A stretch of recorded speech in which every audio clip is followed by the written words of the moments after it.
मेरे किचन में आज मलाई बोटी पिज़्ज़ा बनेगा और आपको ये पिज़्ज़ा बिल्कुल उसी लेवल पर मिलेगा जैसा कि आप रेस्टोरेंट से जाकर खाते हैं। मलाई बोटी की रेसिपी भी साथ ही मिलेगी जो कि यकीनन आपको बहुत पसंद आएगी, लेकिन डो की रेसिपी बहुत परफेक्ट है। ऐसी ही बनेगी जैसी कि हम बाहर से लेकर खाते हैं, ऊपर से क्रंची, अंदर से सॉफ्ट। और अगर आप इसको फ्रिज में भी रख देते हैं और नेक्स्ट डे खाते हैं तो ये बिल्कुल भी चुई नहीं होगी। नीम गर्म पानी के साथ यीस्ट और चीनी का मिक्सचर बनाएं और कुछ देर के लिए रेस्ट दें, उस वक्त तक जब तक कि ये फूल नहीं जाती। यीस्ट तब तक एक्टिव नहीं होती है जब तक कि आपको ये ऊपर से फूला हुआ पोर्शन अलहदा नजर ना आ जाए। इसीलिए इंस्टेंट यीस्ट भी हो तो उसको सबसे पहले ऐसे ही पानी में रखें। ड्राई इंग्रेडिएंट्स में मैदा, मिल्क पाउडर और सॉल्ट को एक साथ मिक्स करें। अब जो पानी बनाकर रखा था यीस्ट और चीनी के साथ वो भी ऐड करें। झाग आप देख रहे हैं पानी के ऊपर कितनी ज्यादा है, यानी ये फूली है और ये फुल एक्टिव यीस्ट है। इसीलिए हमेशा पहले पानी में ये स्टेप कर लें ताकि बाकी इंग्रेडिएंट्स खराब ना हो अगर यीस्ट खराब हो तो। यीस्ट अगर पानी के ऊपर यूं झाग ना बनाए तो इसका मतलब वो एक्टिव नहीं हुई है, उसको वेस्ट कर दें, बाकी इंग्रेडिएंट्स खराब नहीं होंगे। अब आती है पानी की बारी के पानी कितना लेना है, तो पानी की कोई हद नहीं है। बाज़-औक़ात मैंने एक पिज़्ज़ा के लिए 80 ml पानी यूज़ किया है, बाज़-औक़ात ज़्यादा भी यूज़ हो सकता है। इससे कम मुश्किल है लेकिन इससे ज़्यादा यूज़ हो सकता है। ऑयल को कभी भी स्टार्ट में ऐड नहीं करना, बिल्कुल ही चंद कतरे ऑयल के हैं, 6 to 7 ml होगा, इससे ज़्यादा नहीं है। जब पानी का मिक्सचर खुश्क इंग्रेडिएंट के साथ अच्छी तरह से मिक्स हो चुका हो उसके बाद आपने इसमें ऑयल ऐड करना है। ये एक बहुत इंपॉर्टेंट टिप है। मैदे को पहले अच्छे तरीके से पानी एब्जॉर्ब करने दें। जितना पानी चाहता है वो उतना पानी ले ले, उसके बाद आप ऑयल ऐड करें। ये जो टिप है ना, ये डो को सॉफ्ट बनाने में बहुत अहमियत रखती है। और आपने देखा कि मैदा अभी भी मेरे हाथ पे चिपक गया था, तो अभी ये डो रेडी नहीं है। मैं इसको फिर से गूंदूंगी। जब ये मुकम्मल तौर पर मेरे हाथ से चिपकना बंद हो जाएगी, वो है सही कंसिस्टेंसी, ऐसी डो रखनी है। और ये डो भी आपके सामने है, ना ये बहुत सख्त है और ना ही ये बहुत पतली डो है। आपको डो अगर हाथ से भी गूंदनी है ना तो उसको प्रॉपर टाइम दें। चीज़ों को बस घोल के रख देने से वो पात नहीं बनती है, यीस्ट उसके अंदर अच्छे तरीके से इनकॉर्पोरेट होना ज़रूरी होती है। इसीलिए हाथों से भी करनी हो तो ये आपको मेहनत करनी पड़ेगी, इसे हाथों से गूंदिए। अगर आप इस चीज़ को फॉलो नहीं करेंगे, सिर्फ और सिर्फ मिक्स करके चीज़ों को रख देंगे कि ये खुद ही फूल जाएगा, कोई मसला नहीं होगा, तो ऐसा नहीं है। मैदे में किसी जगह पर खमीर की क्वांटिटी ज़्यादा रह जाएगी, किसी जगह पर कम रह जाएगी, इसीलिए वो फिर इवनली राइज भी नहीं होगा। अब एक ऐसी और टिप दूंगी जो कि आपके लिए पिज़्ज़ा को बनाना आसान भी बनाएगा, वक्त की कमी भी होगी इससे, और शायद बहुत सारे लोग इससे इख्तलाफ करें, लेकिन ये मेरी टिप है, आजमूदा टिप है, और करके देखिए। डो के पेड़े बनाएं, उसको डायरेक्ट पैन पे सेट कर दें, राइज नहीं करना। पिज़्ज़ा के लिए हम बड़ी थिन सी रखते हैं डो। ये कौन सा कोई ब्रेड है या बन्स हैं जिनको बहुत ज़्यादा राइज करने की ज़रूरत है। ये एक थिन रोटी होती है, इसमें जितना राइज होने की ज़रूरत होती है ना, वो पहली बार में ही राइज हो जाता है। बस इसको आप सेट करें और उसके बाद आप राइज होने के लिए रख दें। 2 स्टेप्स करने की ज़रूरत नहीं है कि पहले आप राइज होने का इंतज़ार करें, उसके बाद आप सेट करें, फिर राइज करें। 2 राइज करने की ज़रूरत नहीं है। और फिर जब ये पैन में रखी हुई फूल जाए, प्रॉपर राइज हो जाए, तो उसके बाद अगर आपने फ़ौरन इस्तेमाल नहीं करनी तो बिना झटका लगे, झटका नहीं फिर लगने देना, ये एक शर्त है, आपने इसको फ्रिज में रख देना है। जब इस्तेमाल करना है 10 मिनट पहले निकालें, टॉपिंग सेट करें और पिज़्ज़ा तैयार। और राइज करने से पहले किनारों के ऊपर एक दफ़ा ऑयलिंग ज़रूर कर दें, इससे किनारे खुश्क नहीं होंगे। मलाई बोटी की तैयारी के लिए अदरक, लहसुन और सब्ज़ मिर्च तीनों का पेस्ट बना लें, और ये सब इंग्रेडिएंट्स और इनकी डिटेल आपको साथ साथ मिल रही है।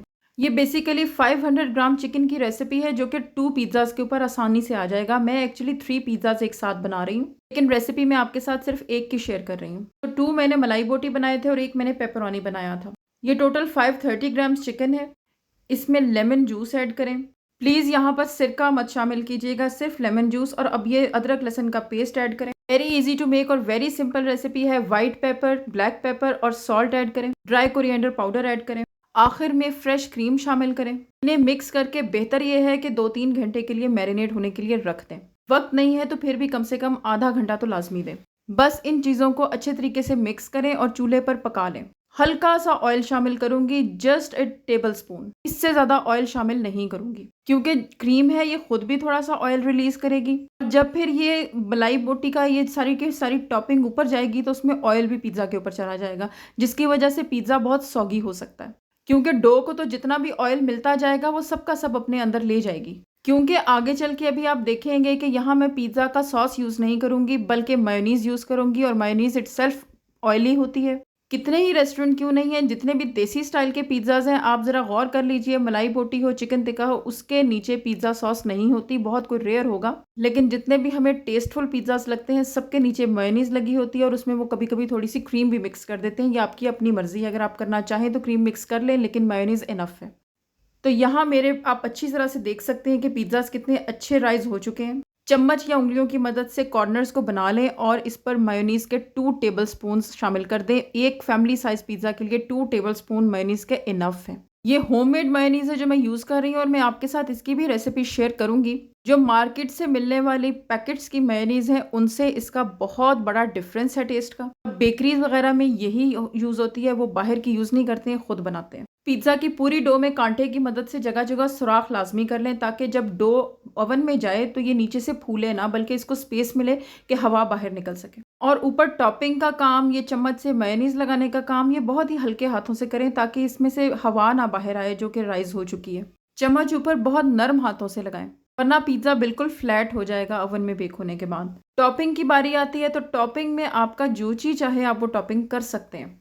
हाफ़-हाफ़ मैंने जो चिकन बनाया है, हाफ़ एक और पिज़्ज़ा पे यूज़ हो गया और हाफ़ इधर यूज़ हो गया है, तो एक पिज़्ज़ा पे मैंने 250 ग्राम के अराउंड लगाया है। अब आप अंदाज़ा लगा लें कि घर में आप कितना अच्छा बना सकते हैं, कितनी ज़्यादा टॉपिंग ऐड कर सकते हैं। जब आप मार्केट से लेने जाते हैं तो आपको ये म्यार तो नहीं मिलता ना, तो घर में एक्सीलेंस लेकर आएँ। मार्केट में ये चीज़ें वैसे भी आपको बहुत एक्सपेंसिव मिलती हैं, शायद हमें आइडिया नहीं होता है, लेकिन इनके पीछे प्रॉफ़िट हाफ़ से भी ज़्यादा होता है। और पिज़्ज़ा को कभी भी 2 टाइम्स में आपने बेक नहीं करना। बाज़-औक़ात कहते हैं ना कि पहले डो को कर लें, उसके बाद ऊपर टॉपिंग करें, फिर करें, ये काम नहीं करना। आपका अवन अच्छा है तो आपको इस काम की ज़रूरत ही नहीं है और बेकिंग हमेशा अच्छे अवन में ही होती है, हल्के अवन में बेकिंग नहीं हो सकती है। अगर नहीं अवन तो उसके बजाय आप फिर इसे पैन पे कर लें, लेकिन अवन वाला टेस्ट चाहिए, रेस्टोरेंट वाला टेस्ट चाहिए तो वो एक परफेक्ट अवन ही दे सकता है। बट ऑफ कोर्स जो चीज़ आप फ्राई पैन पे रख के कर लेंगे या आप तवे के ऊपर कर लेंगे या आप पतीले में कर लेंगे, वो चीज़ अवन से जो निकलेगी उसका बराबर मुकाबला नहीं कर सकती। हाँ, बन ज़रूर जाएगी,